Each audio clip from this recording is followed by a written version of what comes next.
Hello, everybody, and welcome to a special episode of the Oscar Mike Media Podcast. I do apologise if you were expecting episode 132, but some interesting things happened. I am, as always, your host, Chris Lipscomb. Joining us this week is Managing Director of Oscar Mike Media, Peter Chapman. Say hello, Peter. Hello, Peter. I did that same joke. Did you get that? Oh, nicely done there. And also with us this week is Lewis Gaston. Say hello, Lewis. Hello, Peter. Oh, excellent. Nice work. So here's what happened was basically... Listeners are pretty much confused right now. Yeah, I know. What happened was we had, 45 minutes of podcast recorded? And then we still have that. But we then got an interview with the guys at Just Dead Water with Stewart and Lorne Lanning, who you'll be hearing from very, very shortly when I shut up. Who kind of... We thought that was going to be, about half an hour? Yeah, we thought we'd do a little half-hour interview about, Oddworld. And we were like... So just drop it into the podcast? Yeah, that turned into being the rest of this podcast, so about an hour and a half, at least. I'm not quite sure how long it is in a minute, but it's at least I think an it's hour. getting on for 2 hours. Yeah, it's at least an hour and a half. Having had 5-hour marathons with Lorne before, I knew it probably wasn't going to be killer. as quick. You're all right, guys. I knew it probably wasn't going to be as quick as that. So after that, we kind of thought, all right, we're just going to scrap what we had before, and this is going to be the interview, basically. Much more interesting. Yeah, so no, we do apologise if we didn't get to your listener questions, and we'll try and save them for next week's podcast. But yeah, this is a very interesting episode. Hearing from Lorne is incredible. Some of his stuff on the industry that he talks about is absolutely amazing, frankly, and it's great to hear someone in his position being so candid about things as well. So passionate. He is so passionate. So if you're interested in all that, keep listening. If you like the Oddworld games, or if you like Just Add Water, make sure you keep listening. But that's what it's going to be until we come back just for the ending, which is going to be in about an hour and a half for this. All right, so here is the interview with Stewart Gilray and Lorne Lanning. So we are here with, we're not here, they're on the Skype, but we've got Stewart Gilray, head of Just Add Water, and Lorne Lanning, the director of Oddworld Inhabitants. Say hi, Lorne. Hey, guys. We're very happy to have you guys on the podcast this week. Obviously, you're going to talk about, we talked to you about Oddworld, New and Tasty, the complete remake of Abe's Odyssey you've got coming out in, I believe, spring this year. Well, we're not saying exactly because, we have a policy of quality first. Yeah, absolutely. And, while things are going well, we only get hammered if we say a date and we're wrong. Sure. Not like we've ever said that before. So we're not saying, but we're in good shape. Okay, cool. And it's coming to PS3, PS4, and Vita initially, I believe. That's the plan. In the immediate release window, and it'll be on PC, Mac. It'll be on Mac, Wii U Linux, at some point. And Microsoft. We're having constructive conversations, so we'll see. Okay, that's cool to hear. Yep. I know that you guys had a big year last year at E3 because you were up on stage, Lorne, when they did sort of the big indie developer thing during Sony's press conference, because we were there. How was that for you to be sort of have it showcased on that kind of level? How do we feel about E3? Sony's generosity, which is really the proper term for that. So we were, thrilled, right, and very surprised because, quite frankly, that's not a very common practice. If you look at what big publishers spend at E3 and their big moments, on stage, it's a phenomenal amount of money that they're putting into that stuff. And that Sony, there's a number of things Sony's been doing. I mean, I've been a little vocal about this in a positive way because it's just such a rarity in the industry and very forward-looking on their part, is that they've been reaching out to people that actually make and have track records of making games that people like. And so regardless of if you've got the next AAA title for $200 million, they're saying, we want you. And they were saying this before it was cool to say it and before you had to learn the hard way, unlike other parties we won't mention. But in that, they contacted us and said, how would you like to do this? And we're really supportive of the indie community and blah, blah, blah, blah. And so it was kind of a shock because what I saw was a really different cultural shift at Sony. Because, we had, Oddworld was released on the PS1, right, back in 97. And so there was a fair amount of history. And, it's not a secret that I was never a fan of Kutaragi and his policies, which I thought were, I was very opposed to the policies because I believe that you need to support the development community and not help drive it out of business. And so I was very surprised to see this cultural shift at Sony, and there was two things happening. And I hope you don't mind me elaborating on this a little, but I think it's worth pointing out. One is that they were reaching out to people who didn't have, $100 million budgets. Yeah. People that they believed make good games. And they had the insight to foresee that indie was going to become a very big thing as a sort of, for lack of a better word, as a disruptive movement.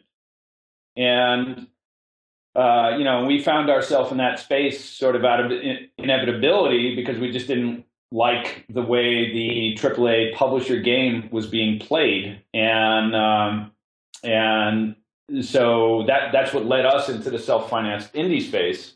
And the decisions that we made, back in 2005 that were, have been talked about. But as we became self-financed and started bringing titles back online in 2008, 2009, 2010, started financing conversions, blah, blah, blah, blah, I'd never expected to get a call from Sony saying, hey, why don't you guys come down and join us at E3? That just didn't used to happen, right? That would never have happened 10 years ago. It does really sort of feel like Sony has very much opened up, though, as a company. Like they are getting sort of almost like industry legends like yourself and like Mark Cerny involved in the PS4, but also caught in like the really smaller indies that maybe only had one sort of fairly popular game, sort of caught in those and getting those in on like a grassroots level as well. Yeah, so what you're really seeing is I saw that as a very forward-thinking, very intelligent move that was less about playing the industry game the old way and more about playing the way it's going to be in the future. Yeah. And so it was very surprising, but there's a couple of things, like you mentioned Mark Cerny. Now, Mark Cerny is someone, I pitched him Abe's Odyssey on paper, right? So Cerny's been doing this a long time. Everyone knows, Marble Madness and all that. There's very few people that understand design, games, markets, localizations, and from the machine level code on up, how to really design technology for gaming. And Mark is really at the, he's a top tier. But aside from being the chief architect on the system, he's got, how many games does Mark Cerny's name in the credits of where he was, paid to be a consultant that would help sell millions of games? So, if you include his own games, if you include Naughty Dog, if you include Insomniac, you have tens of millions of games that were sold that he was really a pivotal figure in. So I have a lot of respect for Mark. So I was very surprised to see that someone like Mark would be chosen as a chief architect to such, an enormous company. And I thought it was a brilliant choice, quite frankly. Mm-hmm. And so that in itself was an interesting choice because it's not necessarily the choice that a big, huge public company would make. It seemed like the smart choice, but not necessarily the political choice that's going to move your stock value the next day, which is how a lot of these companies think. And so that was very interesting. And then they had hired and brought in at a similar time, Adam Boyes. And I think Adam's experience in being doing a lot of deals in Hollywood and gaming, meaning really understanding what happens at an IP level outside of the industry as well as in it, and then his experience with startups, Silicon Valley class startups in the social space. And whether or not, hardcore gamers care about the social space or not, there's a lot of wisdom there to learn from, regardless of how we feel about free to play, regardless of how we feel about social gaming, there is a lot of wisdom there. And I think Adam was one of those people who had a lot of experience in the industry, but had a wide ranging level of experience. And that he came in the role he did, I found surprising as well. And then you have people like Shu Yoshida, and Kaz and Andrew House, who this is what I find is another sort of amazing trend is that if you go back to Abe's Odyssey, there was a point where as a young developer on my first game, I was kind of freaking out on the first Abe demo CD, and people like Andrew House would contact people like us, because he was head of marketing at the time, and he would tell us, or he was head of third-party relationships and marketing at the time, and this is back in the day, right? So he doesn't have the role he's got today. But he really understood. So he talked me off the cliff when I was being totally irrational. I thought we were dead because there was a little hiccup or something in a demo CD. And he would spend time with developers, very much understanding their issues, and really help to sort of steer them into a saner, less reactionary space. And at the time, I was very disrupted, to say the least. And so, I remember that. We're talking about 1996. Yeah. And now, miraculously, somehow, for a Japanese company that, a big multinational Japanese corporation, that the really smart people progressed to the top of the tier is very unusual. Mm-hmm. And it's more unusual for an American company. And I think we can all wish that without calling out any names. But in that case, when you look at that lineup, from Kaz, right? So you have a guy that was in the PlayStation group, fighting for PlayStation from day one. Right now, I used to have dinner in LA with like executives, vice presidents of Sony Music before the PlayStation even released, and they just thought it was the most absurd idea, and they thought it was going to crash and burn and things like that. So I know what these guys were facing internally to launch the PlayStation because I was in LA and sort of hearing it from their own executive class in other sectors like music and film, and no one believed in it. And so these guys really went through the gauntlet throughout the history. Everyone I just mentioned, that's been there that long, Shu Yoshida, Andrew House, Kaz, these people fought for the idea of PlayStation in the marketplace from day one. And I think it was always a fight continually. Now, what's miraculous and amazing is that, in my opinion, the smartest and the best people somehow rose to the top of Sony and are now running it. Not only Sony PlayStation, but the entire Sony corporation. And that's pretty astounding, right? Because usually the good people get axed and the political people get promoted. Absolutely. I mean, so you also see the kind of smart people a lot of the time want to stay in the kind of more hands-on role rather than shifting into management, Absolutely. And so we can compare on one hand who all the other big players are and how little that actually happens. So I found all of that pretty amazing. But the most amazing point is when we get a cold call and says, hey, you guys just are building some stuff and we think you build interesting things and we'd like to help you out. Why don't we get you some PlayStation 4 development systems? Now, if you remember back in the day, how hard a process that was, right? Like you really had to be showing you were AAA title, you were going to be buying 50 development stations. It was a very focused thing on AAA, big publishers, big, huge titles. So to be able to be offered, that type of generosity and exposure really identified for us that there was a whole different game at play than we were used to seeing played. And so, of course, for us, we were like, tell us where to be, right? We'll be there. With what color tutu should we be wearing? I've got it on, Well, that was the weird thing is when we showed off the demo at Eurogamer 2012 on a Sunday, I was back in the office at 10:30 on Monday morning here, and at 11 o'clock I had an email from one of the guys at Sony Europe just saying, what we saw yesterday was that what you wanted to talk to us about possible future hardware. And I went, yes, why? And the reply came back and said, check your inbox in about 4 hours. 3 hours later, we had the NDAs and everything turn up. And 3 weeks later, we had the hardware. Yeah. And that was just like, wait, what? So you know, so that's like, what happened? You know, I mean, it's just totally different from the common practices of the industry. So all of those things said. Yeah, it's just amazing that I mean, I go back to the PS2 days. I mean, Lorne doesn't remember the PS2 days in the way he wants to. But it was, you know, we had kits turn up and you had to bolt them to the floor. Security guards drove them up from London. You had them on loan for a month and you had to pay 15,000 euros to buy them. You know, and even then, they were 3 months at most from launch. So it's crazy. So imagine, you know, you've seen a culture shift from seeing dev stations as a profit center, to dev stations basically being supplied at almost zero cost to people that they believe can build good content, and that is a seismic shift. It's a necessary shift, though, isn't it? It's with, you know, the culture of instant, you know, wanting everything there and then.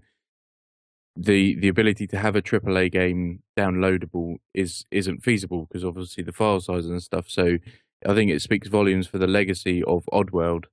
Obviously your ability at Jaw, but also that, you know, that they are investing in getting games to people instantly. But the best games possible. So like I say, it's not possible to get a AAA game because not everyone has the capacity to download that amount of data quickly or cheaply. That's true. So I think it's a necessary thing. And then, like you say, it's good that the smart people have gone to the top, seen that it's a necessary thing, and now putting in the necessary investment. And let's be honest, right? If they didn't do that, the console business would not be changing from its standard mode. No. It'd be the same that we've seen for like the last 20 years. That's right. And in my opinion, that's why this generation would have failed. Yeah. You'd see things like Steam has become such a disruptive influence with the way that people can just go and publish stuff so simply over there. And I think it's good that Sony have realized they need to get as close to that kind of model as they can, because otherwise you're going to lose the really talented developers who go, well, I can just go do my own thing on Steam for nothing. Not so much that. It's the thing with Sony is that they treat the one-man studios the same as the 4,000 size companies. You know, we have to all go through the exact same procedures and steps and submission processes that everybody else does.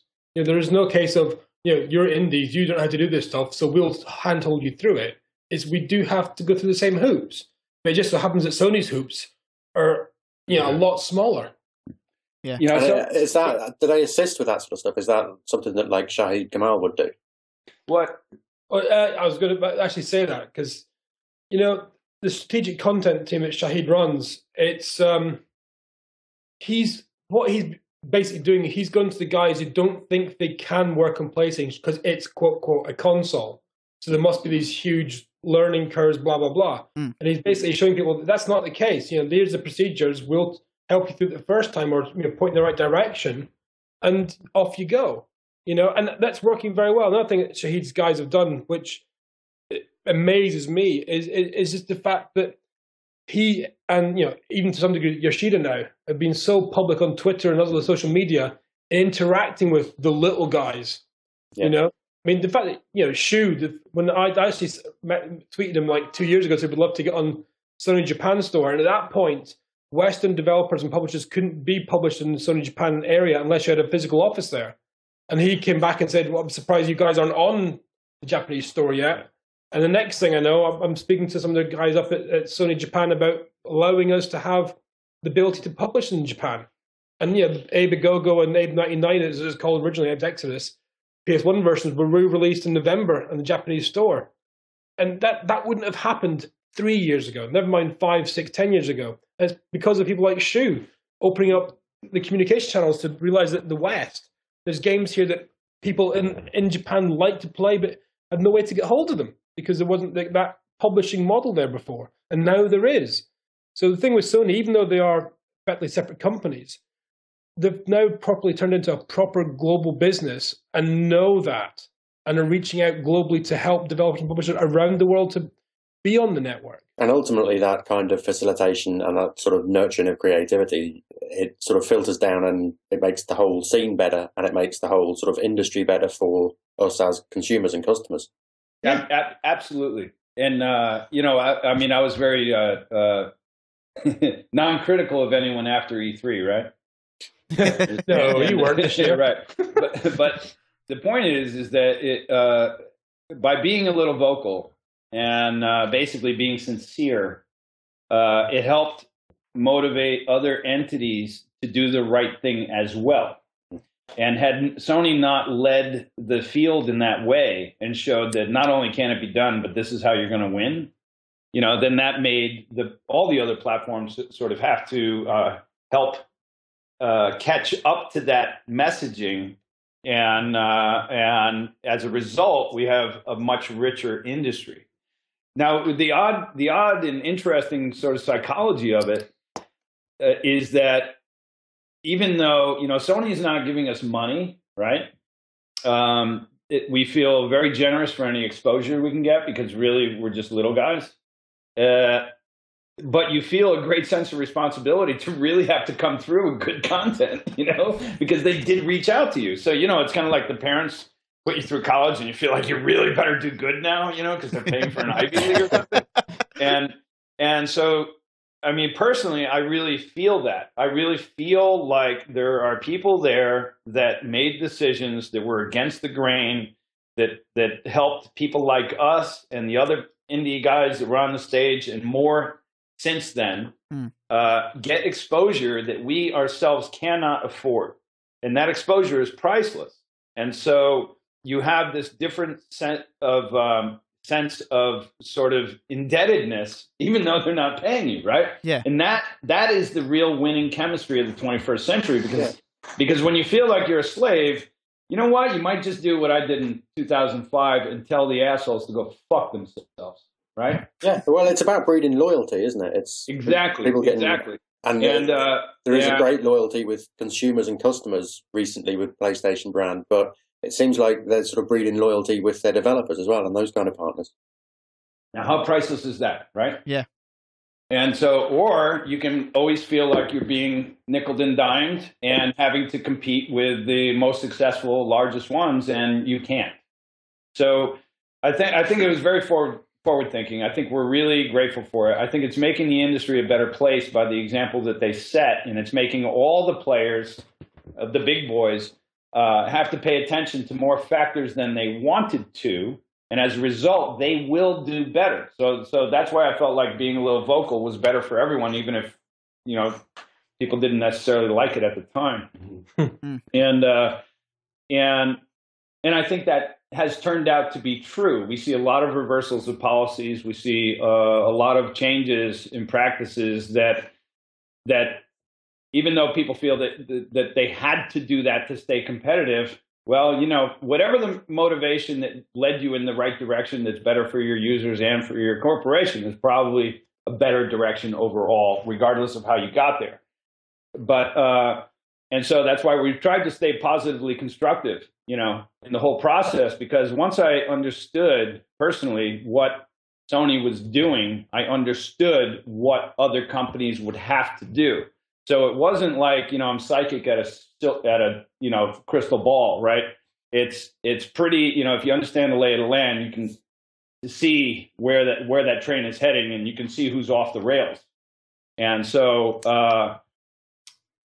the upside is that overall, the behavior displayed by people that were smart enough to take the initiative in a way that is usually only taken by underdogs and losers. And what I mean by that is you don't have winners changing policies to adapt to the future. You have number 2 and number 3 trying to do that to become number 1. Now, if you look at the last hardware generation, there's lots of different conflicting specs out there. But if you look at, how many machines were sold and installed versus how many failed, you have a different ratio of what the actual install base was. Right? Oh, yeah. Yeah. And so we're not even necessarily saying number two, right? Sony was not necessarily in a number two position, and yet they were very forward thinking in a way that was like, let's win, let's just not milk it. And so, like I said, I think what that brought back on the development community is a sense of, well, let me add one other thing. And they weren't asking for the typical, we need exclusivity, we need this and that, we need your firstborn, we need all these things if we're going to give you the exposure, because let us tell you what that exposure is worth, right? And so those are real game-changing sort of moments. And if you had enough experience in the industry, you could tell which way that was going to shift. And if you knew who Mark Cerny was, and if you knew who Shu was, and if you knew who Kaz was, and if you knew who Andrew was, you knew that this ship was actually run by really capable people. Well, I think for me, there was a moment during the whole thing at E3 last year when sort of you'd seen all the stage shows and you were kind of trying to digest that. And it sort of occurred to me that the people that were on stage at Sony, the people that were talking about PlayStation and showing the PlayStation 4, even up to and including people like Jack Tretton, were all sort of friendly and knew what I, as a gamer, wanted. Whereas the people that were sort of on Microsoft's stage, they seemed like used car salesmen from the mid-90s. Yeah, absolutely. With Microsoft, it really felt obvious that they were trying to sell you a thing. Yeah, and they were suits and haircuts. Yeah, and there was nothing else to them. Yeah, obviously Sony want you to buy what they're selling, but the way they presented it and the fact that they, as we talk about, the fact they had smaller guys up on stage, the fact that they seemed to have people who knew more what they were talking about in terms of from a gaming perspective or from a hardware perspective, I think really helped them and really helped them kind of feel it was a much more refreshing conference than we've had in recent years. I think that goes back to the probably getting off topic, but I think that goes into how Microsoft treated the Xbox One. Sony treated the PlayStation 4 as a games console, first and foremost, and the Xbox One marketing and everything seemed to come at it from the angle that this was, it's a DVD player, it's a streaming service, it's an entertainment hub, and then like games console was far down the list. And I think that was where Microsoft went wrong with the launch of the Xbox One, in my opinion. I think what they tried to do was, over the past 6-7 years, PS3 became that media machine. Irrespective of, in Europe we had the Play TV thing, but also YouTube, Love Film, Amazon, that stuff was it came installed on PS3s over the past 6 years. Yep. So it had all the media stuff, had all the streaming stuff, had the DVD, Blu-ray capabilities, it had the games as well. And the Xbox didn't really have that other than sort of like DLNA stuff at some point. Then they started adding in player streaming software later on near the end.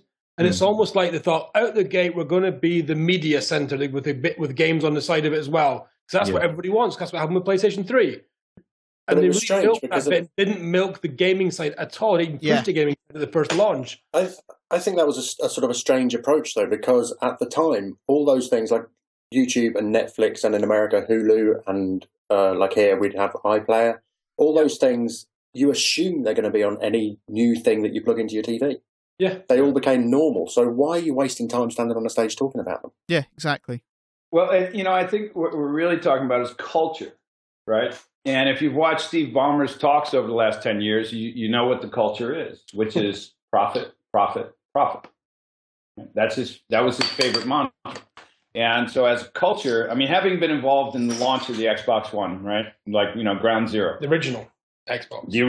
Sorry. Easy now. There's that phone call from Sony doing it. But, having been involved with that, I came to respect a wide range of people up at Microsoft. And then there's a company culture of a public company that was the biggest and, basically one of the most powerful in the world, that did not necessarily align to the ambitions and the dreams of what I felt was a lot of the best people there. And it was, but that said, and this goes to why I felt that it was not a bad thing to be a little vocal, and even if it meant taking some arrows in the back, speaking the truth to it, would help everyone, which is, and we talk about the people on stage at Microsoft, but, Phil Spencer, is, he's got a fair amount of knowledge too, right? We're not talking about a spring chicken who doesn't know what he's talking about, but we're in a culture that's a very different culture and has very different ways. And so the sad thing for me coming out of E3 was that I knew a lot of these people in the trench at Microsoft at various levels, from high-level executives on down, into people, building titles exclusively for the console. And you knew, if you knew them, and if you were in the, conversations, you knew that they knew that this was not the right way for them to go, right?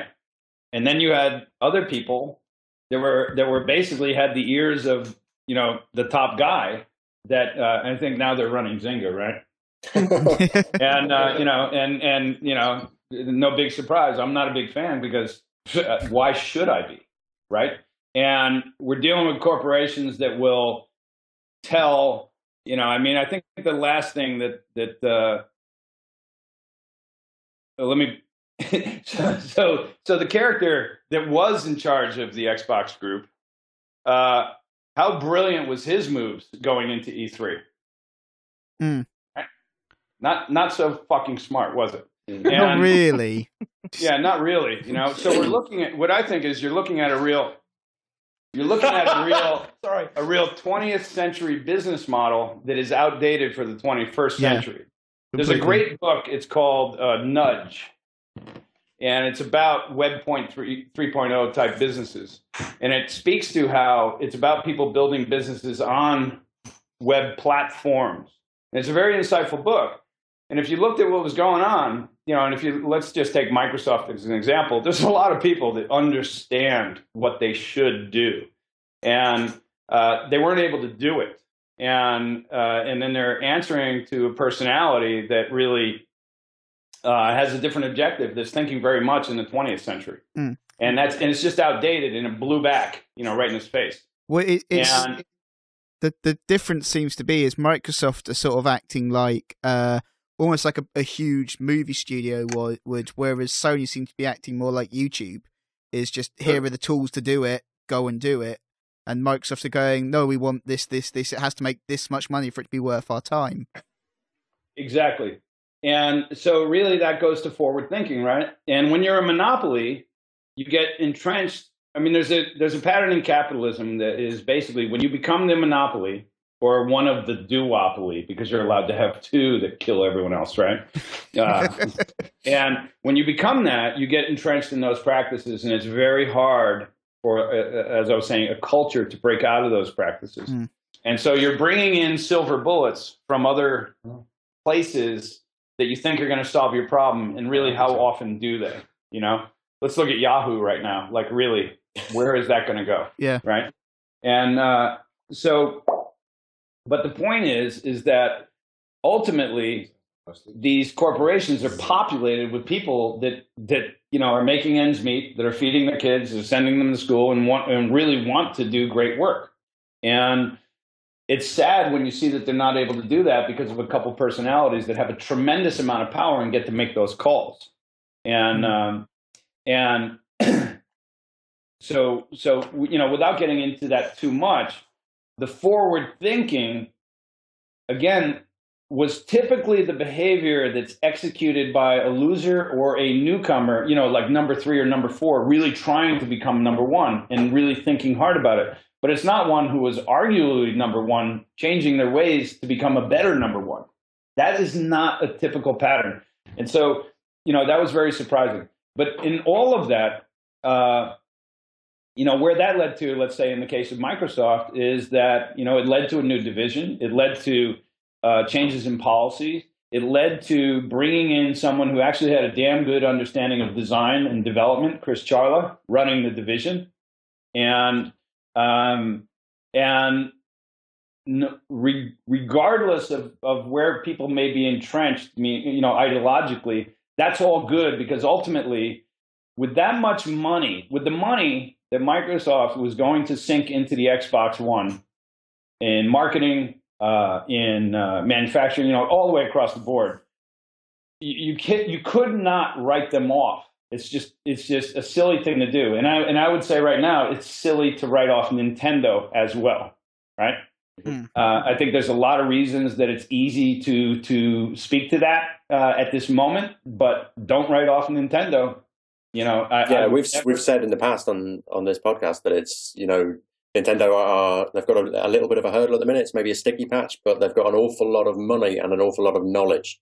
Yeah, so they can work through that without any problems at all. Exactly. And let's not forget, it was only 4 years ago that Nintendo was being touted at least primarily in the US press as the most successful entertainment company of all time. Yeah. Right. Now, their bank account is not that drained right now. Right. But because they're public, they face public pressures. Personally, I'm a big fan of Iwata, and regardless of what happens in his role, I will remain a big fan because I think he was sticking to certain ideals that I think are largely right, whether or not all the decisions were the best in the competitive marketplace. But the point is that, like you may have seen me say in the past, that we're here 100 years ago, and I have little doubt they'll be here 100 years ago from now, 100 years from now. But the point is that the times change. The people with the cash reservoirs, they're not going away. So anyone who thought like Microsoft is going to lose, like really lose, is being short-sighted because they just have a phenomenal amount of cash and power that they're going to push through. And recognizing that, if your little voices in a community that for some reason people may have some interest in listening to, even though what you say might not be popular and might gain you powerful enemies, it might be better for them that you said it, right? Yeah. And so we see these shifts, and we see that now, I think that Microsoft has done a huge turn since E3. I think it was inevitable that they had to. And I think that in that turn, they're putting more and more of the right people into position. But you got to understand, I was a huge Ed Freeze fan, right? I thought Ed had a lot of vision, and he really wanted to see great games. He reminds me, and always reminded me, of Shu Yoshida together. And we were on the board of the AIS all together. I felt that there was very similar in spirit notions that the medium has yet to really evolve. And I was a huge fan of Xbox One and the effort that they were trying to do, largely because of Ed Freeze. And he was someone that would say, push our machine, show us something new, give us something more innovative. This medium is not evolved. And if you're telling that to designers, you're just going to have an enormous amount of fans, And so when he left, I was very sad, and the culture changed right away. But all of that said, now we have a new console generation that has, since the time of E3, so what's that, 7-ish months, 8 months ago, has been, we've seen these seismic shifts, right?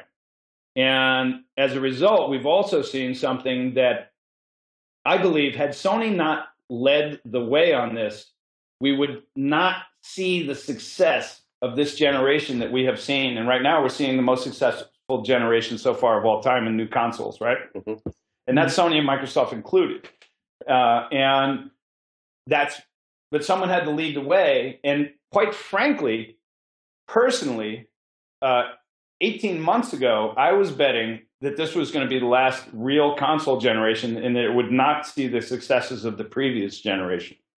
And it was because I was projecting based on what I thought the existing policies that would, continue into the future would be. Mm. But, and like we started this discussion, that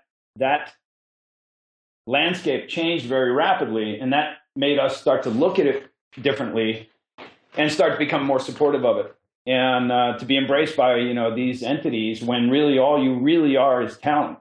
Let's face it, right? We don't have huge cash reserves. We can't call on favors from anyone really, So to see that shift, you go, you know what? This is a whole different possibility in this coming generation. And then we really got behind it.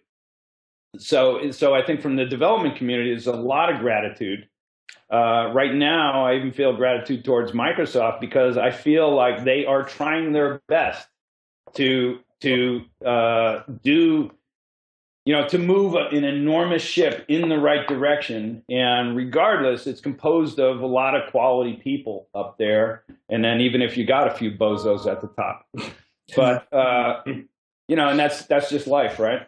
Yeah. So it's exciting. So getting back to, how do we feel about being at PS4? It's completely grateful, So anyway, that's a hugely long-winded answer.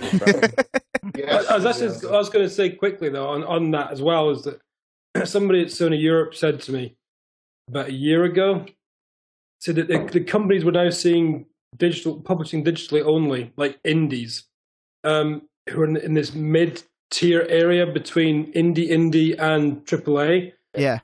Internally, they call it AA because it's trying to do trying to achieve what AAA is trying to achieve, but on a lower budget, B, not having to rely on retail sales to make their money back, but still having that ethic of we want to make shit hot looking great playing games. Yeah. And speaking of which, yeah. We should probably change gear a bit until start talking about the game. Yeah. Oh, go on. We don't want to produce more nails for my cross down the road. Crucified for the things I'm saying. Anyway. So how is it going with the game? It's it's often people say that it's a remake, but I know that in previous interviews sometimes you've used the word reboot. So is it sort of like a scene for scene remake of the original, or are there new gameplay elements in there? That's a really interesting question, right? And it's one that we were kind of struggling with at the beginning, like how far do we take this? And the beautiful thing today is that we're actually able to engage the audience. And that was something we weren't really able to do in the old retail climate. Part of it is because we just weren't that savvy. And the other part is it was a different world, right? You weren't selling directly to the customer. You were selling to Walmart. So what we were able to do is start polling the audience, right? Start polling tens of thousands of people and getting real answers back. Not answers from a focus group, not answers from a marketing, Madison Avenue research firm, but real answers from real people, and we were able to start polling them through our own mechanisms. You've got Twitter, you've got Facebook, and you got your own domains, and if you're managing that semi-competently, then there's a lot of gains to be made there today. So in a lot of uncertainties, like personally, I was not of the mindset that people would be interested in such a thing. And what we found when we polled the audience is that they were saying, like, we'd really like to see that original game remade, like, really great. And it was like, well, that's something. I mean, they were also saying, like, we want to see something brand new. And we're like, yeah, but that's like a lot of money. And we don't really have it. We wish we had it, but, quite frankly, we're tired of dealing with people that we don't really feel share our values. And so or entities that don't share the values. And so as we started polling that audience, we started finding out that there was actually a lot of passion towards just seeing, they were like, okay, so you can't do something brand new, but, give us some of what we like again. And then we said, well, what if we did this, this, or this? And then we polled it. So it was really like a community action that drove this title being made. And that gave us the confidence to fund it, right? Because we might be just in the, a couple $1 million range, but it's our couple $1 million, right? It's not anyone else calling and saying, hey, we need the money. We're on our own. And that's why we have a different level of gratitude today, because you really get sort of humbled by that process. But in that process, there's always the paranoia of what do they want, and are they going to like it, and shouldn't we do more, and shouldn't it be bigger, better? And of course, you want to do that. But what we found was that the big fans of the property were saying, we love that game. We want you to redo it. We want you to redo it better, but we don't want you to change it. And you're like, well, what the hell does that mean? And with Jaw, we really sat down and we contemplated, what can we do? What's the smartest way to do it? What's the smartest thing for the longevity of the future? What's the smartest engine technology that we should really be building, getting used to, investing the team's knowledge curve on? There's all these decisions you make, right?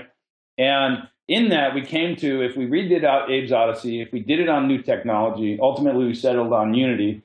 And if we really did what we've always done, which is completely give it our best, you know, with the means that we have, we will give it our best. And, you know, that's why I'm in the UK right now for a couple of weeks, right? Working around the clock with these guys is because we're giving it our best with the means and resources that we have available. And personally, I think if we summed it up like this, it's saying the template for the game was there. There was a lot of activity of like, we don't want you to fuck it up, you know? And I think it's funny. That's always something, people hold it very precious to themselves, and that's always something that you sort of have to tread carefully around that. Yeah, exactly. You know, I've had my share of death threats out there too, right? And for, you know, not coming through at times with things, you know, so I totally identify with these guys that just drop out. But so what we started to discover was that we could take what we call is like 100% original recipe, all new ingredients. And we could take that proven model and we could bring to it what we thought would be some really, you know, it's a 20th century game and we're going to bring to it 21st century tech. And we thought we could bring that in a way that made it a more enjoyable experience for even a wider audience, potentially, while making the core hardcore audience for that property, we believe, very happy. And as we set out to do that, we started having, you know, it's development, right? We always have our hiccups, but we started having some really good surprises. And as I'm here now and working with the team and we're looking at things, even I am surprised at a lot of the quality that's coming out relative to what I believed we would ultimately have and deliver. And really the world hasn't seen that yet. You know, that's what's coming next. And we're making huge progress. There's a lot of surprises. There's a lot of surprises to us. There's a lot of things that we're doing. I think Unity's been really cooperative, really supportive. They know that we want to push graphics quality, that it's always been a trademark for the brand. They know that we have these certain interests. They've been responsive and supportive. And I think we're pushing the tech in a way that they're appreciative of. And they're helping us to resolve some of their own issues. You know, like lighting has always been something significant to us. And right now, really, this is the most dynamically lit, real-time dynamically lit game we've delivered. And so how are you finding that task? Because obviously everybody that played and loved the original, so as you remember back, you have this kind of image of what it was like. And in your mind, in your memory, that sort of plays tricks on you. And you sort of imagine it much deeper maybe than it really was. So you're sort of working from what is now a fairly like low resolution source material in that original game. Uh-huh. And how is it then? How difficult is it, and how careful do you have to be to try and recreate that game that we've all got in our minds, but it might be slightly different in everybody's mind? Yeah, I mean, it's the hardest thing for us it has literally been that jump from the effectively 2D to 3D.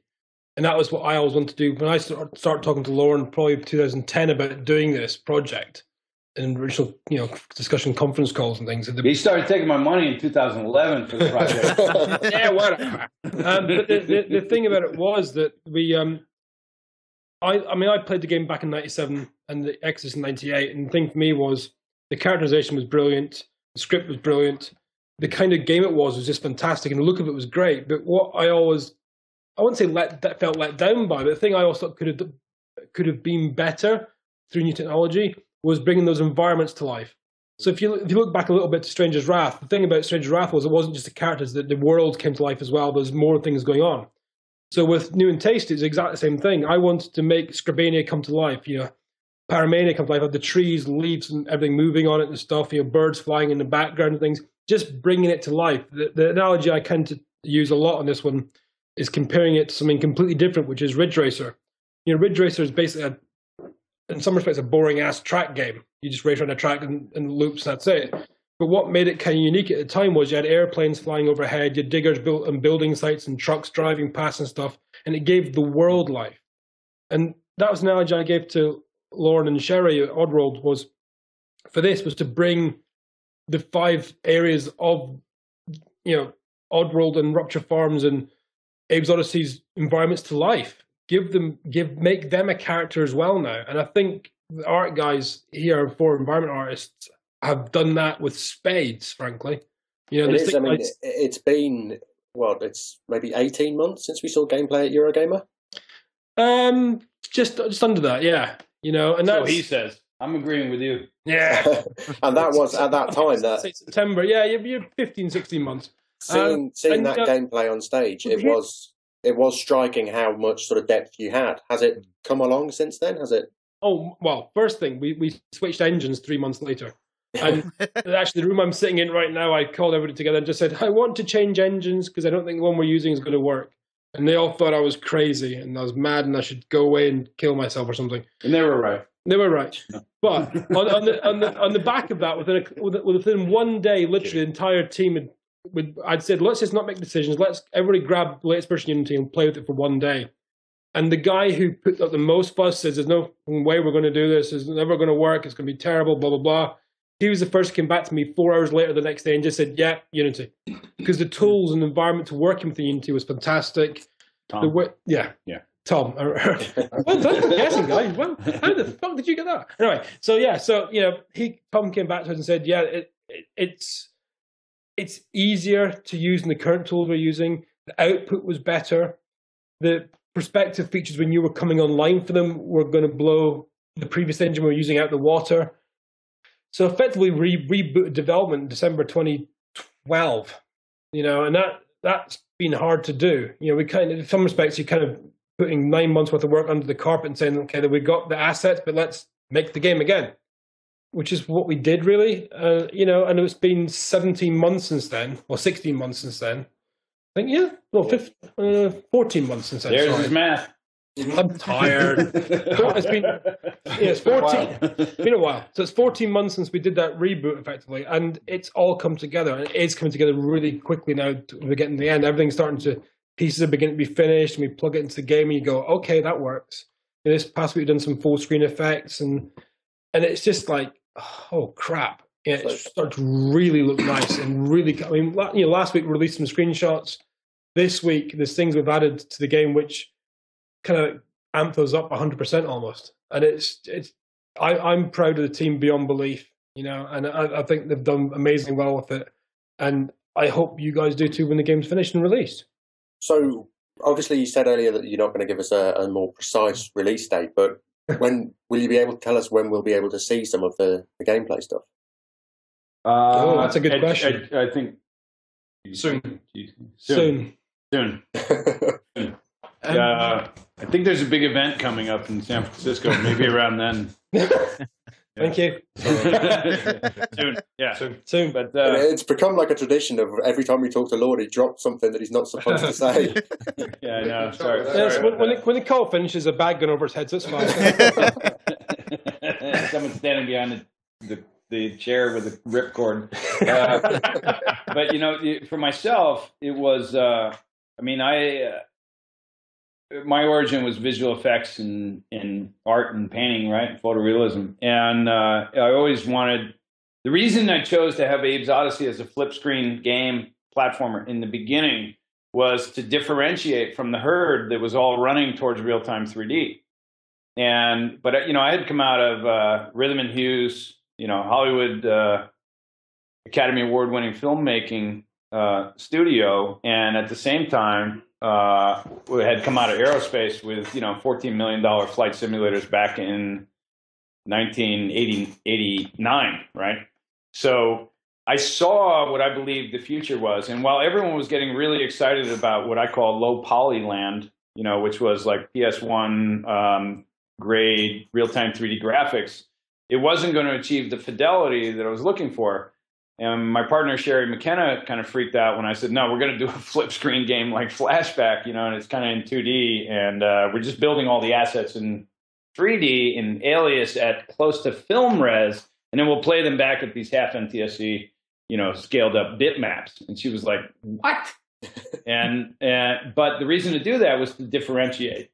And I knew that with the power that was there at 3D in the day, we would have a very hard time doing that. And it wasn't that I cared about 3D. What I really cared about was bringing things to life and engaging people in stories that might have had more relevance for the day rather than just being, you know, an excuse for a gameplay challenge, that people would actually get more into storytelling, content, character development, etc. And that should look in a very rich and entertaining way that help bridge the gap between what we expect from Hollywood and what we expect from games. And it seemed to me that there was no reason why the two weren't coming in a better, you know, cohesive package. And that was really the motivation for why we chose that style of play. And I felt like we could make characters that felt more like life forms that you would build better emotional relationships to, which would keep you engaged with the play longer. And I think, you know, I've heard so many times from whether it was executives in the industry or people, you know, game players, that it was the first game they ever completed, Abe's Odyssey. And a lot of the reason they say that is because they just kind of started really feeling for Abe. And that was, you know, that was a goal. But at the same time, I was always really seeking to get, you know, dynamic visual effects, real-time lighting, you know, the power of a gun flare, you know, a gun flash, and seeing the environment light up around it. And quite frankly, I haven't been able to build a game like that to this day. But once we made the decision to get into, you know, new and tasty, redoing Abe's Odyssey on this new tech, and then we were able to say, okay, we looked at it a bit like this. We looked at it like, you know, the movie Time Machine? God, that was a great original movie. Like King Kong. And then they remade it and fucked it up. Right? And we were like, what if they just kept the same script to that original movie, but redid it with new technology? I'd go see that Time Machine movie in a second, right? I'd go see that King Kong in a second. And but that's not usually what happens. But what we were seeing was that seemed to be sort of what the audience was wanting. So that gave us the confidence to make the commitment to dive in. And in doing that, we said, now we're going to make the commitment to really bring this thing to life with visual effects, with ambient animations, with movement in the backgrounds, you know. And so, as Stewart was describing, we want to bring the world to life. I think, you know, it's brought a lot more to life than Stranger was. And particularly with lighting effects, dynamics, and just getting that visceral type of experience. And at the same time, without compromising the essence of what made Abe's Odyssey good, but just enhancing it in a way that we felt, you know, made it legitimate for 21st century and made that experience better than it ever was. So hopefully we've hit that mark. I think, you know, I feel pretty confident that we're doing it. I feel pretty confident that the audience is going to respond positively. We've had a lot of support in great ways, you know, from the audience and then from various parties like Sony and Unity and things like that. But what's exciting for me is seeing that world come to life in a way that was really originally envisioned. It wasn't like I was envisioning, let's do a flip screen game, you know, where every time the whole screen goes away and you move to the left or the right and you don't see where it was, you know, I mean, that was a very difficult problem. It was a very limited technology problem. But today, taking that into a dynamically panning and scrolling world that has real-time lighting effects and real-time character animation and allows us to have more organic analog controls and not digitally fixed. You know, when I'm playing it, I'm starting to feel the stuff I felt about Abe's Odyssey, but I'm not feeling that I'm playing something that's 17 years old. I feel like I'm playing something very sort of appropriate for the day. And at the same time, like I said, you know, we're a couple $1 million. We're not $100 million, right? So that we have no illusion that we're out there trying to compete against the latest AAA titles that have enormous resources and enormous teams behind them.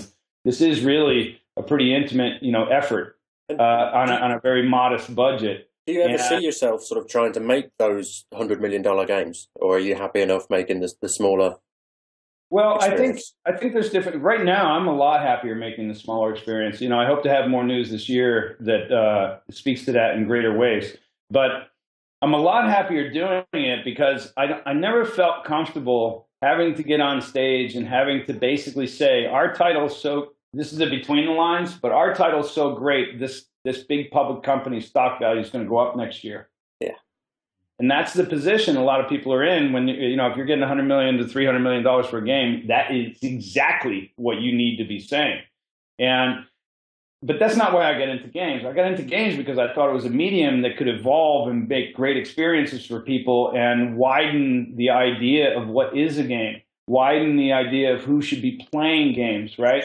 And I think the biggest contributors to that ultimately are probably Android and iOS, right? The Apple Store and, what the iPhone, the iPad, and the Android are bringing, that it really opened up free development stations and the possibility of really wide digital distribution and, little guys potentially, creating a fart app and making a couple $1 million, right? And that never would have happened on a console system. So the game really started changing. And today, to be able to, like I said, we don't have any expectations that we're out there trying to say, you should buy us instead of this other game. In fact, we have a different expectation, and it's a lot more fun along the way, which is, you'll see in our game and you'll see in other indie games that instead we're unifying as a movement. And that movement is saying, hey, exposure is the hardest thing for all of us. We think you make good product. I think you think we make good product. Why don't we cross-promote one another? So you're going to see in the coming year, you're going to see a number of titles that within the titles, there's in-game advertising for other titles, except it's not in-game advertising for a fucking ad network that people are being paid for, right? It's not us saying, you need to save your $60, $30. Don't buy that game, buy our game. In fact, we're saying just the opposite. We're saying, if you like our game, you should check out these other guys too. And you know what? We have no financial interest in them. But if you really look at the market today, the audience today, they're trusting that type of messaging far more than they're trusting a $100 million marketing campaign. And those of us in the indie community that are kind of, footing our own way, we're synergizing in this way. And I think that's a really, really positive sign.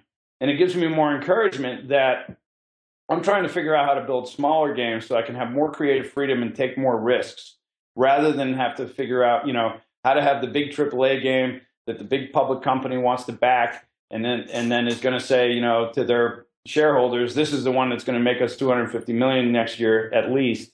We're looking at it and saying, how do we make a game that makes the audience happy and keeps the team employed, right? It's a different way of looking at things. And because we're self-financed, we don't have investors that are pressuring us in this way or that for possibly non-compatible reasons that we have to adhere to because they're paying for it. So we have a lot more freedoms, and those freedoms are really worth the sort of downsizing in scale and what you can do. But at the same time, we're 100% responsible for what we deliver. They don't get to point at anyone and say they fucked up our game, right? This is if we fucked it up, we fucked it up. And I think everyone on the team who's working on it, they realize this, and so you just have a different sense of energy going into the whole thing, and hopefully that reflects in the final product. I think it will, and hopefully the audience responds in it to a way that's really positive and supportive. Can I ask from a personal point of view, because as somebody that spent hours on Odyssey and Exodus, it was probably at the time when I first started realizing games as games rather than just something that I was sat in front of to keep me quiet. Your mom was babysitting with the game. Yeah, we haven't found anything that still does that for her. Not legal anyway. Obviously the camera angle on the old games was just dead straight front. I've noticed in some of the screenshots and some of the footage that the camera seems to have taken in some instances the camera has taken a subtle shift to sort of top left looking down. I don't know if that's still the case or if that's just well, we thought we had. It's a great question. We thought we had an interesting design problem, and what we found from the audience was people were saying we want the classic 2D play. And to me, that was very surprising, right? And it leads to the question, why? Why? When you've got 3D graphics out there that are just stellar today, why is it that you still want to see this classic 2D play? And what my takeaway was that people didn't want to think about all the navigation of, looking around, and they wanted to stay focused on the play. And when you just had a character that was either going left or right or running and jumping, doing these basic things, they weren't thinking about 3D navigation. Mm. And we said, this is very interesting, but how do we get more of a 3D deep visual sensibility and not take away that simplicity and controls so that people aren't dealing with like running down a narrow passage, but having to stay on the tightrope. Yeah. How they steer, they just know they want to run left or right. And that's where I was coming from, because in the screenshots and things, with that subtle shift of camera, it looks like it would, either I don't know if it was adding something to the gameplay or changing the gameplay slightly from what it used to be. So yeah, it's seeing that, like I say, although it's a subtle shift, it looks like it would have quite a dramatic impact one way or the other on the actual gameplay. So let's say the other. I think a positive way, because what we found was that simplicity of controls, that simplicity of being able to sort of watch the experience, not have to be the guy who's the fastest draw in Call of Duty, right? But be able to watch that experience and play it, but feel like, this is what we heard a lot from the audience. They felt like it was more like a movie, even though it wasn't moving a 3D camera, right? Mm-hmm. Because they got more engaged with the character. They got more engaged with the atmosphere of the environments, with the richness of the pre-rendered worlds. And so what I believe we figured out was how we are able to give you a greater 3D sense of the world and angles and more interesting views, but at the same time retain the simplicity of control, so you're not having to deal with that. And I think we've actually achieved that in a pretty positive way. And so it's a little bit evolved on that old genre. And as a result, that sort of, I just want to focus on the gameplay, not how good of a steerer I am, that's actually coming through. And what's weird is you can start playing at these different angles, but you're still feeling the experience in the very same type of way. And I think that was, even amongst the crew here, those decisions were like, no, we need to stay, into the classic camera view perspective, this orthographic view. And I can understand that sort of concern and desire, but part of my role is really pushing that and pushing the team to say this is what's really important, this is what isn't, this is where we can push, this is where we shouldn't. Mm-hmm. And as a result, you got kind of a different flavored mix that is still. If we had a number one complaint on Abe's Odyssey, it was that a lot of people loved the game, but it was too difficult for them to play. Yeah. And at the same time, if we had a complaint to get 99 Meduc. Yeah. Wait till you see what's coming. But you said that with such glee. Just I give in. No. I'm not saying anything. But the point is that we lost a lot of players that wanted to play the game because they just couldn't. Now, at the same time, we're dealing with audience today. There was the hardcore fans, and they're saying, you better not make that game easier, right? Mm-hmm. Yeah. So we had this very difficult challenge of saying, how do we make it more accessible, and how do we please parties so that we're not as sort of brutal, and yet you can feel very successful through skill. And so, a lot of that comes down to dialing the controls. A lot of that comes down to response times. A lot of that comes down to entertainment factor, et cetera, et cetera, et cetera. But that's one of the chemistries we've been dialing into to find successfully. And I think we, are doing a fairly successful job of it. I think it's amazing to see what people are reading out of game screens. And it's amazing to see the little hints they pick up on just from a single frame. And quite frankly, we haven't really shown images of gameplay yet, right? We've shown, at Eurogamer, at E3, if I were to summarize, we've shown that, navigating environments, and then we released a trailer when the PS4 released, showing more of the cinematics. But really, we haven't shown much yet relative to what we've got and what's coming. So it's going to be a very interesting, process. So far, we're very encouraged by the responses of the audience, and we can see that in attraction. We can measure it right away, which is a place we couldn't do 10 years ago.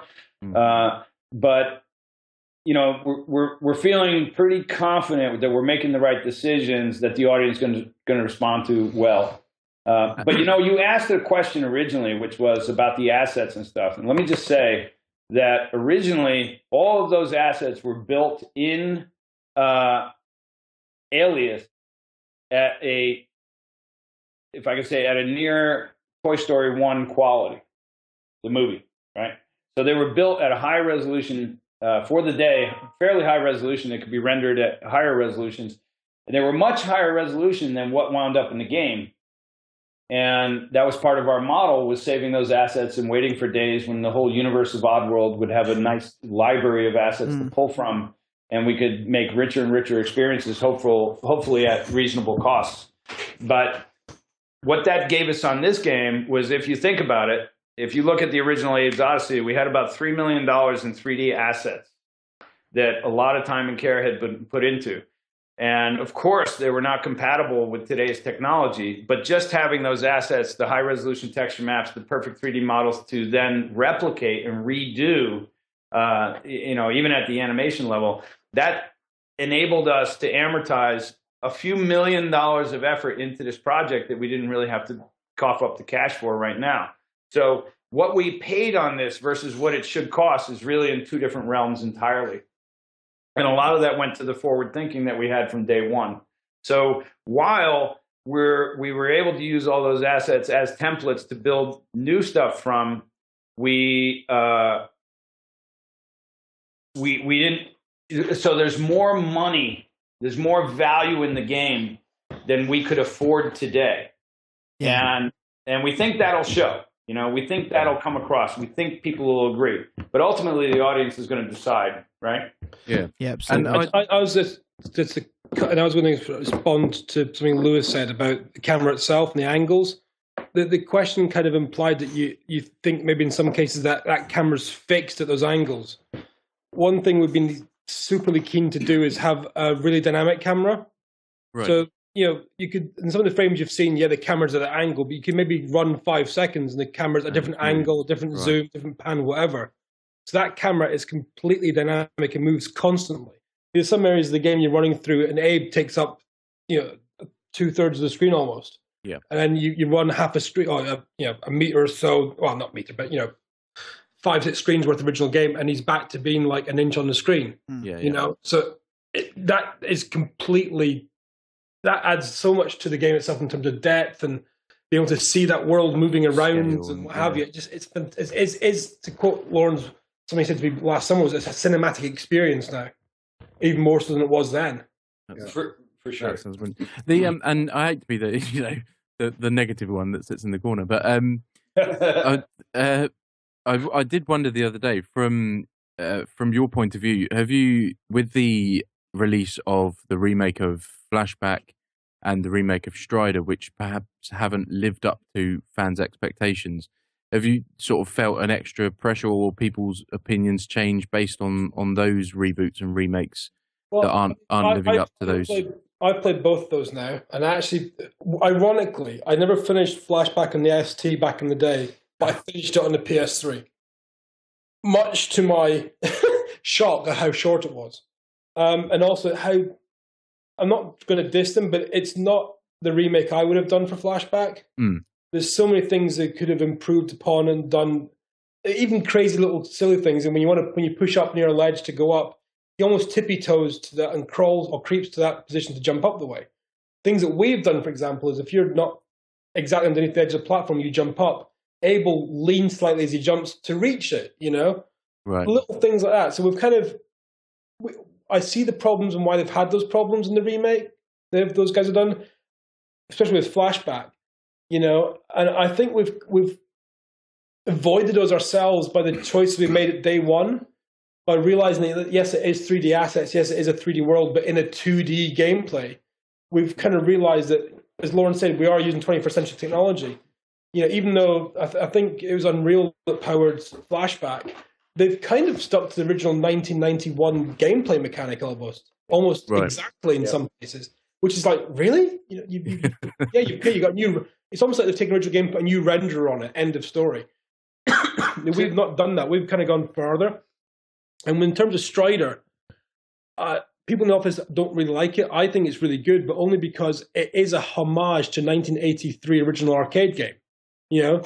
That's Pete was saying that the other day. Yeah, it's not meant to be like a remake or reboot like we've done, but it is a complete arcade homage. It's like if you gave them the PS4 back in 1984, that's the game they would have made.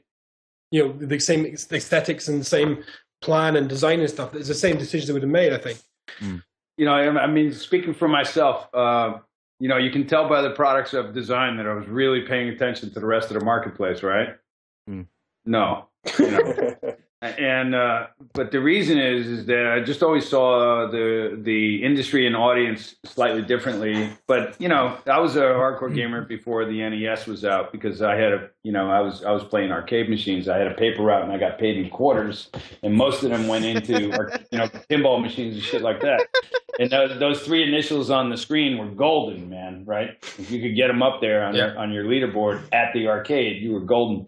And so I just had in coming from film and entertainment, I just had a different perspective on things. And I was never looking at the industry saying, God, if I could only make that game. I was never that guy. I was always looking at the medium saying, what can we do that hasn't been done that might make it more entertaining, more funny, embody more of the classic sensibilities of what we love about film and other mediums, and bring that into this super highly technological medium of challenge, but bring more of the traditional values in.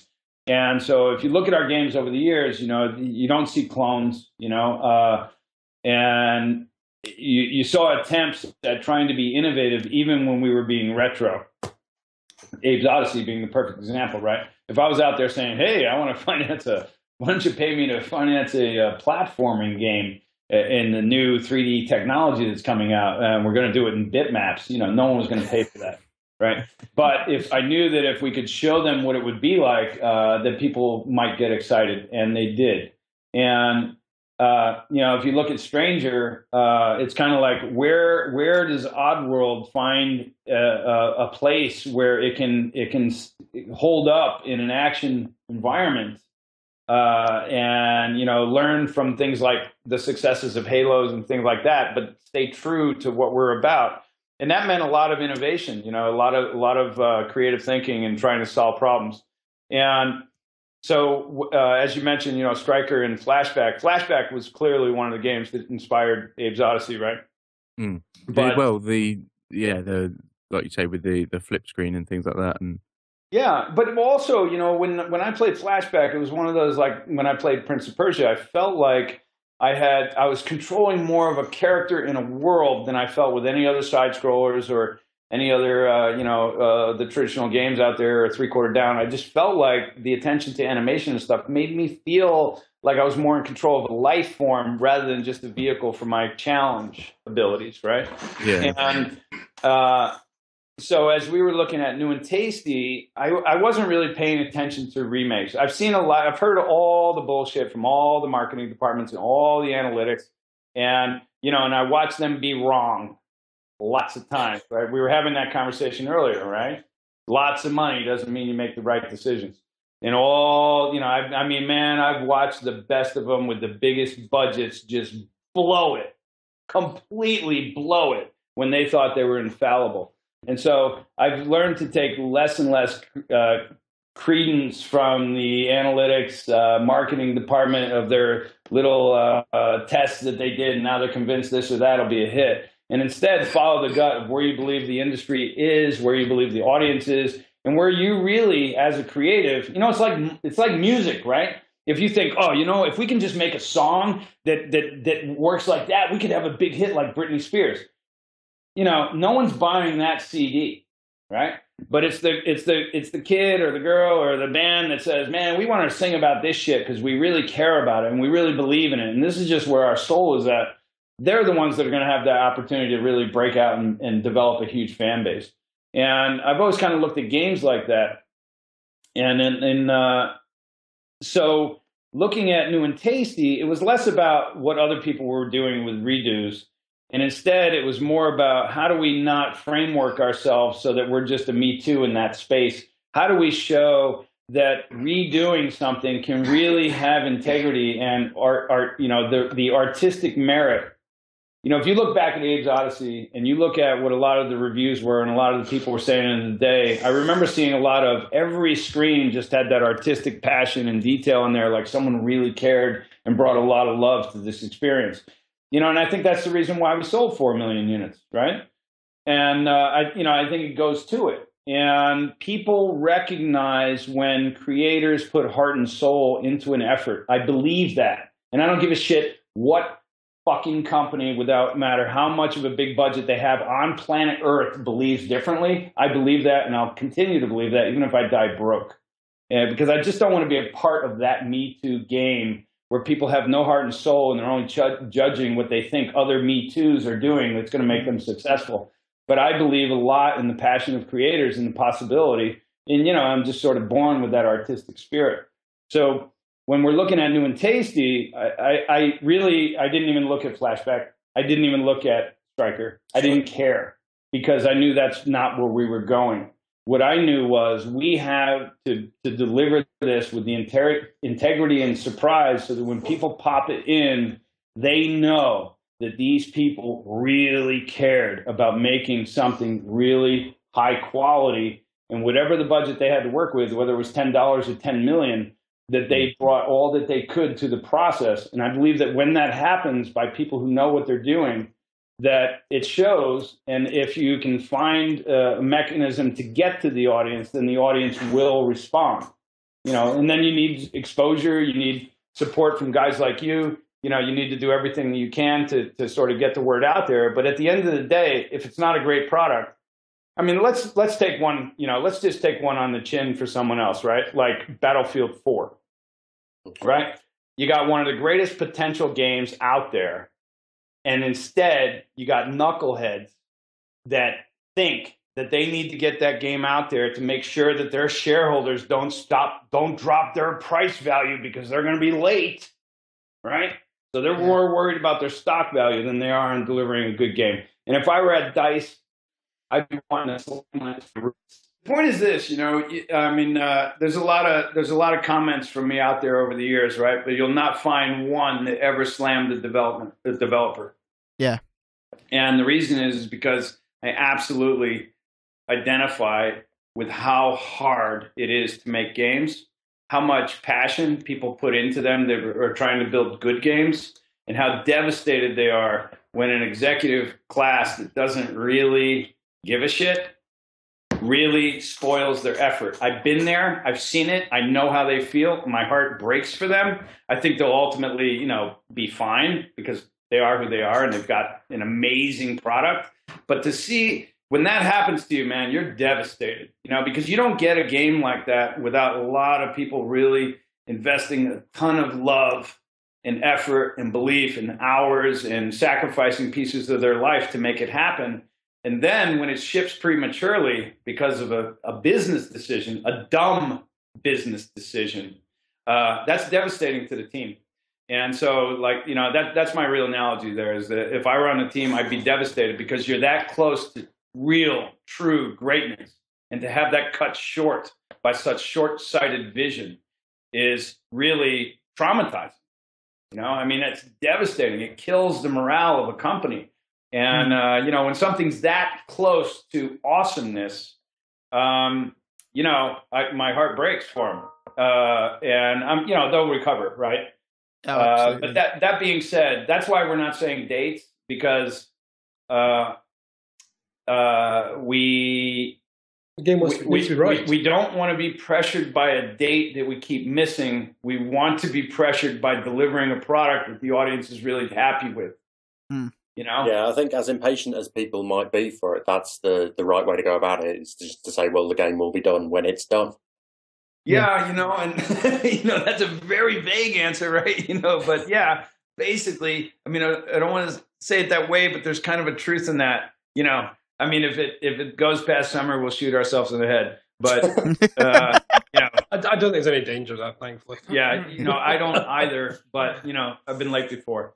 I mean, you're right. I mean, the perception from the fans is it done yet? Is it done yet? Is it done yet? It's like the young kid on the been driven outside the country. Over there yet? Over there yet? Over there yet? There's a guy who comes up my Twitter feed every 2 days. Are you in QA yet? Are you in submission yet? Have you finished yet? Is the game done? I was like, no, leave me alone. But you love that guy, right? Hey, you totally love that guy. Not after 2.5 months. Yeah, you should. I do, because he's sorry, I didn't mean to send those tweets. No, exactly. So you got to come through for him, and that's how we feel. Like, we don't have many shots that we can load our gun and miss. Right? Because we just don't have the resources. We don't have 10 products out there that we can say, well, if 3 of them succeed, the other 7 can't. We have 1 product out there at a time. Our vision has to be that it makes people happy. They want to tell other people about it. That's how we're going to succeed. We're going to be showing it to people like yourself, and you're going to go, we like what they're doing. We believe it's a good value, right? And if we whiff on that, then we suck, quite frankly. Yeah. So, and we don't want to suck, and we don't suck. So we got to make sure we don't look like we suck, And so that means, we're really doing our best to deliver what we can. And of course, we only have limited resources. But like I said, we're really in the minors. We're not in the majors. And so if we're going to succeed, it's because we stand out. And if we're going to stand out, it's because we delivered a great game. It wasn't because we had a $50 million marketing campaign. Yeah. Yeah. And just sort of on that thought, are you already planning for what might be next? I know I've seen a lot of people sort of talking about or asking about, there was mention of a free-to-play strategy game. And there's been a lot of talk about Squeak's Odyssey perhaps making a... No, I'll clarify, so a couple of things. Like, I've made the mistake in the past of talking about games that I'd like to build before we had the means to build them. Mm-hmm. And then times change, for various reasons. And all of the games we've talked about are games that, we still own the IP, right? So we still, we have choices. It's not like we need to go get the rights back from someone. But today we really have to be wise in how we spend our time and energy and money. And we want to do, as Stewart mentioned, they call it AA, but we want to do AAA work. And even though we might have 1/20th of the budget of those that are doing AAA work, or 1/10 of the budget, or whatever. But at the end of the day, your game doesn't release and say, yeah, but these guys only had 5 people and they only had this much time and they only had crappy technology. No one gives a shit about that. What people give a shit about is how good was it? Because entertainment doesn't ship with a label that says, forgive us for how dysfunctional we were, for how limited resources they were. People don't care about that. They want to be entertained. They want a good value for their money. And so we have to be really smart and really care about that product. And really, that's what built the brand of Oddworld, right? The fan base of Oddworld is something that continues to amaze me, and the passion people have. Today I was just looking at a couple new full sleeve tattoos of people. It's all Oddworld characters, and I'm constantly amazed about the impression that it has on them. With all the choices in the world, that they choose to put our characters on them for life is something that, as an artist, I just feel a certain personal responsibility for it. Regardless about what everyone else may think about that, I'm like, someone cared enough about what we build that out of all the choices, out of all the brands in the world, out of all the designs they could have chose, they chose to embody ours into something that they're connecting their life to. And I take that really seriously just because I'm a creator, I'm an artist. And I was just telling guys in the studio this today, because I'm very fortunate in that I know a lot of artists. I know a wide-ranging realm of people that are well-known. But because I know them, I understand more of where they're actually coming from. And I was telling some people in the studio today, I said, you really like that guy? You really like him? Send him a mail. I said, because he's going to respond to you. Because I know his life. I know what he deals with. You might think he's a superstar. Everyone in the world knows who he is. He's got tons of fans. But what I can guarantee you is he's a guy that works really hard, does a lot of shit, and doesn't get enough love for what he does. So send him a mail. And they're like, really? I'm like, really, man? Because we're all human, And so when we see that human element where people are really, how many choices do we have in the world today? We got billions of choices. So if someone's choosing us, we do have a sense of personal integrity where we want to uphold that and don't want to ever have them feel embarrassed that they got that ink on their arm, you know? And that goes to some of the hard choices we've made in the past that other people didn't necessarily understand, but here we are today still standing, right? And started building games in 1994. And so there's more things coming, but when it comes from what's coming ahead, we have a lot of, like I said, we're an independent studio, so we really are relying on the exposure of people like yourself, what you're bringing us, the support of that, because we don't have the ad budgets, right? We don't have a publisher, we don't have a retailer promoting us. And so the only way we're going to have success is we deliver quality that people love and want to spread and talk about. And so that, you know, that's what we're dedicated to. And if we blow that with our audience, then we've blown the brand of what Oddworld means to a lot of people. I was going to touch on that as well, because one of the most moving things I've seen over the past 4 years working with Oddworld was at the Sony conference last summer. You know, Lorne's on the stage showing the game off, and they go around all the other 8 indies and stood backstage, you know, in the wings listening to it all. You know, Adam Boyes is announcing each developer one at a time. And this isn't anywhere trying to belittle other guys, other developers and creators there, but, you know, there was a marked increase in audience response when New and Tasty was shown and Lorne was announced. Yeah. You know, and he came off stage afterwards and I said, "How was that for you?" And the look on his face, it was a picture. It was like someone just handed him, you know, a part of history again, which he'd maybe forgotten about to some degree. And it was like, wow, shit, people do remember. Well, that was actually sheer terror. Because I was like, what I said, if you remember, I came backstage and I went, this better be a great game. Because otherwise we're just screwed, man. And then I asked you later on in the day, well, how was that for you? And you went, I was moved. So, no, it's great. And there's a lesson in there, which is never stop building. Yeah. You know, if we had stopped building games, Sony never would have called us. Yeah. We wouldn't have been on stage. We wouldn't be talking to you right now, right? And so there was a big step from going from $15 million budgets, you know, stranger, into self-financing, you know, just several $100,000 conversions and swallowing that pride and saying, you know what? It's more important that we're delivering and building a business intelligently that retains the integrity of what this brand was always about than it is that we go out there as the, you know, premier new AAA hope for a new console, right? But as Stuart mentioned, that response really validated that the reason why we have the support that we do from the community is because even if you didn't agree with all our games or, you know, or like them all or whatever, you saw a sincere effort by this group to deliver really quality, innovative stuff. And, you know, that ideal should never change. Now, when we get into new products, the question is, how successful will we be? Because the reason we're able to do this today is because we keep on rolling back our successes into building businesses like the old antique way, which is actually, you know, you make money and then you build on that. You don't go out and borrow from investors.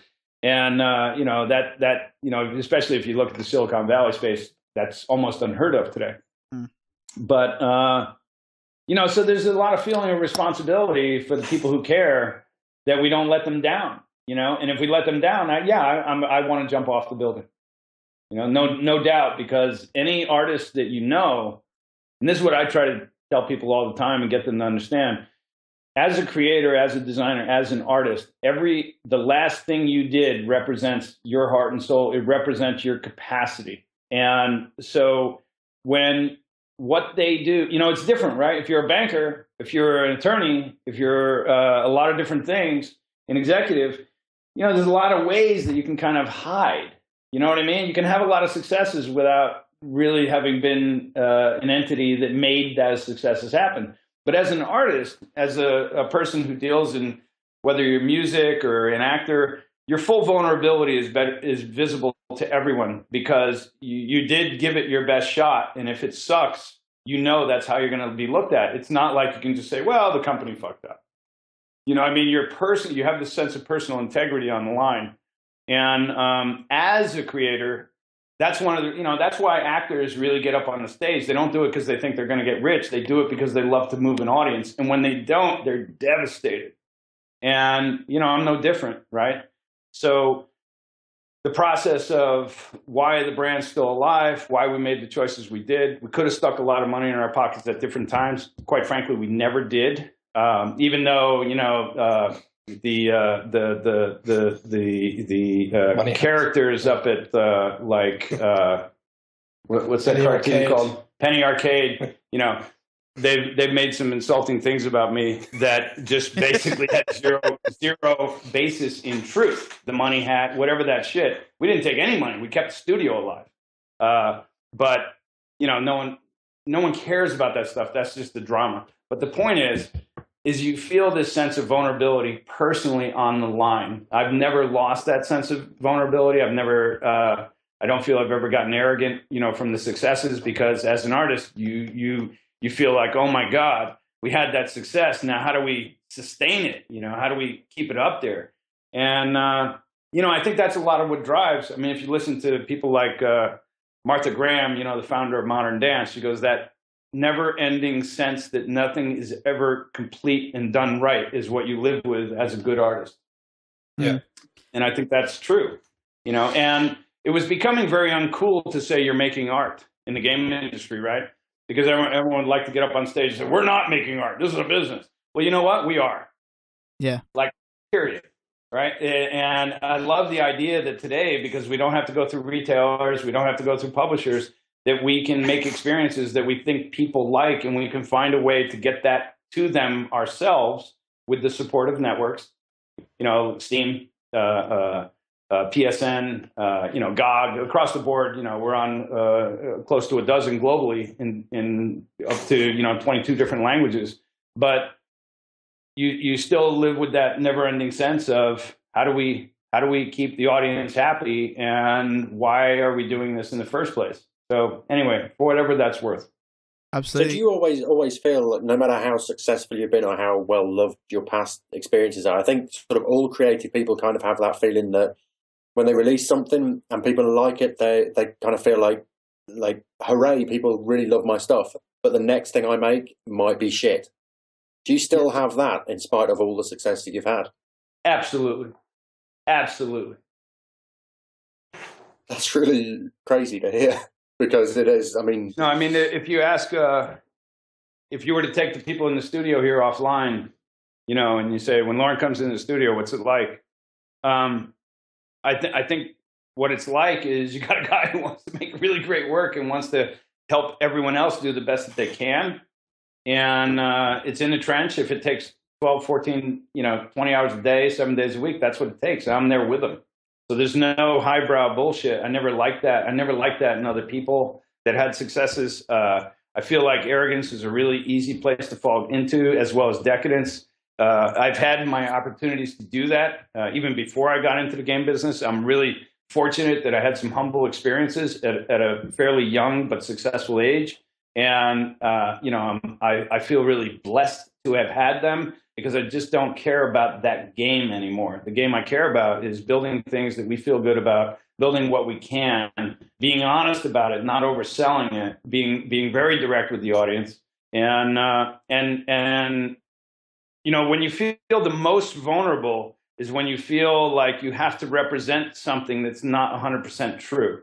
So when I look at guys that are like sales guys, marketing guys that have to go out there and pitch something they don't believe in, I kind of feel for them. I mean, there's some that just have zero integrity, but there's others that's like, I can't do that. I just don't have it in me to do that. People be like, oh, Lorne, best pitch I've ever seen, man. You take great pitches and all of this. And I go, well, not really. It's only because I really believe in it. And if I didn't, man, I'd be a shitty salesman. So yeah, absolutely feel vulnerable. I think last question before we wrap it up. I know you're obviously sort of elbow deep in New and Tasty at the minute. Oh, I know what's coming here. But you've been talking about Gravity Crash Ultra. You've talked about that in the past. It's coming for Vita. With that said, are you going to sort of Just Add Water going to be working on their own projects as well as Oddworld, or are you kind of shifting more into a Oddworld entirely focus? And if you're doing sort of both, how difficult is it to juggle between the two sides of things? It's a tricky one. I mean, the Gravity Crash thing came about because Shahid asked us to do a Vita version because he wanted to get it on Vita. That was it, really. And it was a case of, okay, we hadn't thought about it, but we could do. So that's how that came about. And that's pretty much done now. To answer you, I'd rather keep this Oddworldy based, but yes, to answer the question quickly and shortly, or as short as possible. Who knows what the future is going to be like? It's past 3.5 years we've been working on Oddworld stuff. We've grown the team because of that.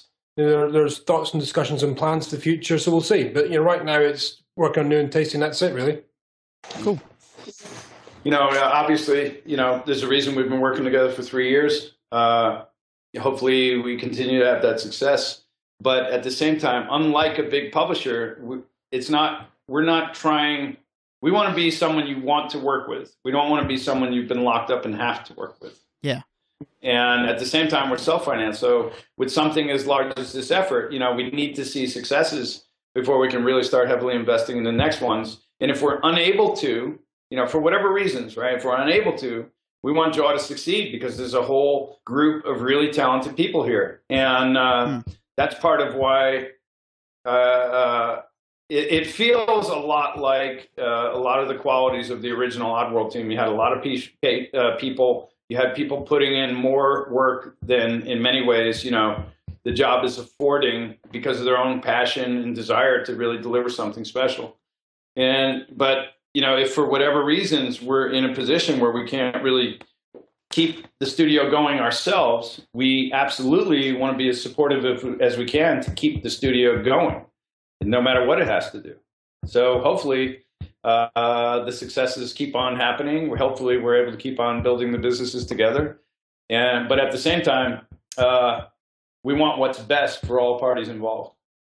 Cool. That's a great answer, actually. I do really appreciate the way that you talk about kind of the financing without trying to go for investment, just financing off the back of the last game and trying to build it out into a sustainable model rather than one where you're constantly having to pay back investors, etc. Because it makes a lot of sense to go that way. But thank you for joining us tonight, guys. Lorne and Stewart, it's been great to have you both on. Excellent. No problem. Yeah. Well, thanks for having us, Chris, Peter, Lewis. It's a pleasure. No, cheers for coming. Cheers. Thank you for the time. And you and Tasty will be out at some point soonish, based on what you've said. Everyone should definitely check it out if you haven't seen it before, because it looks like it's going to be a great sort of update to a fantastic original game. Right, so we'll wrap up the interview bit there. So yeah, cheers guys. Thanks for coming on. No worries. Excellent. Nice. Thanks, everyone. All right, thanks guys. Thank you for easy.